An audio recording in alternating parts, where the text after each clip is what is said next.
లో ఉన్న ఈ కౌంటింగ్ హాల్ ఎస్ఆర్ఆర్ కళాశాలలో ఉన్నటువంటి ఇండోర్ స్టేడియంలో జరుగుతోంది. మొత్తం 66 డివిజన్లకు గాను 66 టేబుల్స్ ఏర్పాటు చేశారు. 3 రౌండ్లలో లెక్కింపు పూర్తవుతుంది. ఒక్కొక్క రౌండ్కి 1000 ఓట్లను లెక్కింపు చేస్తూ ఉన్నారు. సో దాదాపుగా 3000 ఓట్లు సరాసరిన అన్ని డివిజన్లో కూడా పోలయ్యాయి. దీంతో 3 రౌండ్లలో ఫలితం వచ్చేటువంటి అవకాశం ఉంటుంది. కొన్ని వార్డుల్లో మాత్రం 4500, 5000 వరకు ఓట్లు పోలవడంతో వాటికి సంబంధించినటువంటి ఫలితాలు మాత్రం 4వ రౌండ్, 5వ రౌండ్ కూడా వెళ్ళేటువంటి అవకాశాలు అయితే స్పష్టంగా కనబడుతున్నాయి. ఓవరాల్గా కరీంనగర్లో తక్కువగా పోలైనటువంటి వార్డు 46. ఆ 46వ వార్డుకు సంబంధించినటువంటి ఫలితాలు 2వ రౌండ్లోనే వచ్చేటువంటి అవకాశం కనబడుతుంది. ఇక ఉమ్మడి కరీంనగర్ జిల్లాలో మనం చూస్తే నిజామాబాద్, ఇటు రామగుండం కావచ్చు, కరీంనగర్ కావచ్చు, 2 మున్సిపల్ కార్పొరేషన్లు ఉన్నాయి. ఈ 2 మున్సిపల్ కార్పొరేషన్లో గెలుపు ఎవరిది ఉంటుందా అనేటువంటి ఉత్కంఠ ఉమ్మడి కరీంనగర్ జిల్లా వ్యాప్తంగా కొంత ఉత్కంఠగా కనబడుతోంది. ఇక 13 మున్సిపాలిటీల్లోనూ హుజురాబాద్, అలాగే జమ్మికుంట, చొప్పదండి, సుల్తానాబాద్ కావచ్చు, ఇవన్నీ కూడా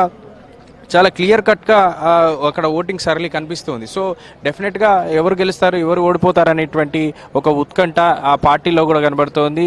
అన్ని చోట్ల కూడా విభిన్నమైనటువంటి ఓటింగ్ సరళి కనిపించడంతో ఏ పార్టీ కూడా స్పష్టంగా తమకు మెజారిటీ వస్తుంది అనేటువంటి ధీమా వ్యక్తం చేయలేకపోతుంది. ఈ నేపథ్యంలోనే క్యాంపు రాజకీయాలకు కూడా తెరలేపినటువంటి పరిస్థితులు కనిపించాయి. నిన్న రాత్రి తమ అభ్యర్థులందరినీ కూడా క్యాంపుకు తరలించుకొని సురక్షితంగా పెట్టుకునేటువంటి పరిస్థితులు అయితే కనిపిస్తూ ఉన్నాయి. అందరూ కూడా బీఆర్ఎస్ కావచ్చు, ఇటు బీజేపీ కానీ, కాంగ్రెస్ కానీ అందరు అభ్యర్థులు కూడా ప్రస్తుతం అన్ని చోట్ల కూడా క్యాంపు రాజకీయాలకే తెరలేపారు. క్యాంపుల్లో తమ అభ్యర్థుల్ని సురక్షితంగా ఉంచుకున్నారని చెప్పుకోవచ్చు. సో ఈ కౌంటింగ్ ప్రక్రియ పూర్తవడానికి ఖచ్చితంగా మధ్యాహ్నం దాకా సమయం పెట్టేటువంటి అవకాశం ఉంది. ముఖ్యంగా ఉమ్మడి కరీంనగర్లో మనం ఇందాక అనుకున్నట్టుగా కరీంనగర్ కానీ, రామగుండం మున్సిపల్ కార్పొరేషన్కి సంబంధించినటువంటి కౌంటింగ్ సాయంత్రం 6 గంటలకు పూర్తి స్థాయిలో అయిపోయేటువంటి అవకాశాలనే. మిగతా మున్సిపాలిటీలు 13 మున్సిపాలిటీలు ఉన్నాయి. ఈ 13 మున్సిపాలిటీలకు సంబంధించిన ఫలితాలు మధ్యాహ్నం కల్లా వెలువడే అవకాశాలు అయితే స్పష్టంగా కనిపిస్తూ ఉన్నాయి. సో వార్డుల సంఖ్య తక్కువ కాబట్టి మిగతా చిన్న మున్సిపాలిటీలకు సంబంధించినటువంటి ఫలితాలు మధ్యాహ్నం లోపు పూర్తయ్యేటువంటి అవకాశాలు ఉన్నాయి. ఇది బ్యాలెట్తో జరిగినటువంటి ఎన్నిక. సో బ్యాలెట్ పద్ధతిన జరిగింది కాబట్టి ఈ ఓట్ల లెక్కింపు పూర్తయ్యేసరికి సమయం పడుతుంది. దాదాపు 25 కట్టల్ని తీసుకుని 25 కట్టలను పూర్తి చేసుకుని వాటిని ఒక్కొక్క రౌండ్గా చేస్తారు. అంటే మొదట కట్టలు కట్టేటువంటి దశలో ప్రస్తుతం కొనసాగుతుంది.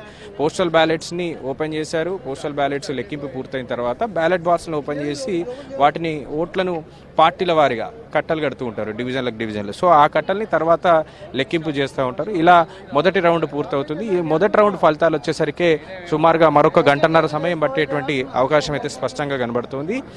ఇటు కౌంటింగ్ జరుగుతున్నటువంటి నేపథ్యంలో ఎక్కడ కూడా ఉద్రిక్తతలు చోటు చేసుకోకుండా, ఘర్షణలు చోటు చేసుకోకుండా పోలీసులు అయితే పటిష్టమైనటువంటి బందోబస్తును ఏర్పాటు చేశారు. కౌంటింగ్ జరుగుతున్నటువంటి ప్రక్రియని, కౌంటింగ్ హాల్ బయట ఉన్నటువంటి పరిసర ప్రాంతాలన్నింటినీ కూడా వెబ్కాస్టింగ్ ద్వారా, కమాండ్ కంట్రోల్ ద్వారా ఎప్పటికప్పుడు పర్యవేక్షిస్తూ ఉన్నారు. దాదాపు 500 మంది పోలీస్ సిబ్బందితో కరీంనగర్లోని ఈ కౌంటింగ్ హాల్ దగ్గర భద్రతను ఏర్పాటు చేశారు పోలీసులు. ఇటు ఎన్నికలకు సంబంధించినటువంటి అధికారులు కూడా ఇక్కడ నుంచి నేరుగా హైదరాబాద్ వరకు కూడా ఎప్పటికప్పుడు కమాండ్ కంట్రోల్లో నిత్యం లైవ్ స్ట్రీమింగ్ ద్వారా పర్యవేక్షణ చేసుకునేటువంటి అవకాశాన్ని ఏర్పాటు చేశారు. సో ఎక్కడ కూడా ఇబ్బందులు జరగకుండా పారదర్శకంగా కౌంటింగ్ జరుగుతుందని ఎన్నికల అధికారులు కూడా చెప్తా ఉన్నారు. సువర్ణ. సో గోపాలకృష్ణ, నిర్దిష్ట సమయం అయితే ఉంది ఓట్ల లెక్కింపుకి సంబంధించి. అంటే కొన్ని చోట్ల భద్రత ఏర్పాట్లు కూడా అలాగే కొనసాగుతున్నాయి. ఒకవేళ నిర్దిష్ట సమయం లోపల లెక్కింపు పూర్తి కాకపోతే దాన్ని పొడిగించే అవకాశాలు ఉంటాయా? అంటే దాదాపుగా అన్ని వార్డుల్లో నమోదైన ఓటింగ్ శాతం బట్టి, ఓట్ల బట్టి నిర్దిష్ట సమయం లోపలే ముగించే అవకాశాలు ఎక్కువ ఉంటాయి. ఒకవేళ కాకపోతే అంటే కొనసాగించే అవకాశాలు ఉంటాయా? సో పర్టికులర్గా నిర్దిష్టమైనటువంటి సమయం అంటూ ఏముండదు. ఓట్ల లెక్కింపు చివరి ఓటు వరకు పారదర్శకంగా లెక్కించాల్సినటువంటి అవసరం ఉంటుంది. ఒకవేళ అక్కడ ఉన్నటువంటి లోపల ఉన్నటువంటి పోలింగ్ ఏజెంట్లు కావచ్చు, లేదంటే అభ్యర్థి కావచ్చు, కౌంటింగ్ సంబంధించినటువంటి సరళిపైన అనుమానాలు ఉంటే మళ్ళీ రీకౌంటింగ్కి అప్లై చేసుకునేటువంటి అవకాశం ఉంటుంది. దానికి కూడా లోపల రిటర్నింగ్ అధికారులు ఉంటారు. వారికి బై పేపర్ వాళ్ళు రిటర్న్గా కనుక రీకౌంటింగ్కి తీసుకుంటే, అభ్యర్థన చేసుకుంటే మాత్రం వాళ్ళు అనుమతించేటువంటి అవకాశం ఉంటుంది.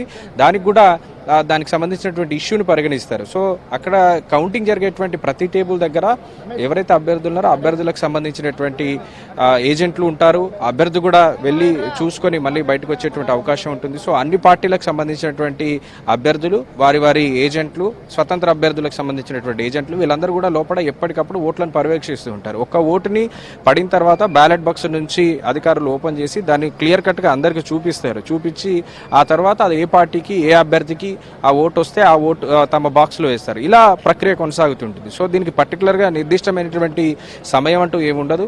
ఓట్ల లెక్కింపులో ప్రతి ఓటు పారదర్శకంగా లెక్కింపు జరిగిన తర్వాతే ఫలితాలను ప్రకటిస్తారు. అక్కడ ఉన్నటువంటి ఏజెంట్లు కావచ్చు, అభ్యర్థులు కావచ్చు, వారి సంతకాలు తీసుకోవడం, వారి సాటిస్ఫైడ్ తెలియజేస్తూ ఇచ్చిన తర్వాతే దానికి సంబంధించినటువంటి కౌంటింగ్ లెక్కను అధికారికంగా బయటికి ప్రకటిస్తారు. ఒకవేళ అభ్యంతరాలు ఉంటే దాన్ని మళ్ళీ రీకౌంటింగ్గా లేదు అంటే మళ్ళీ చెక్ చేసుకోవడం ఇవన్నీ చేసిన తర్వాత చేస్తారు. కాబట్టి నిర్దిష్టమైనటువంటి సమయం ఉండకపోయినా ఒకవేళ కౌంటింగ్ సాటిస్ఫై లేకపోతే మాత్రం మళ్ళీ రీకౌంటింగ్కి అప్లై చేసుకునేటువంటి అవకాశం ఉంటుంది. అలాంటి పరిస్థితుల్లో ఆలస్యం జరుగుతుంది.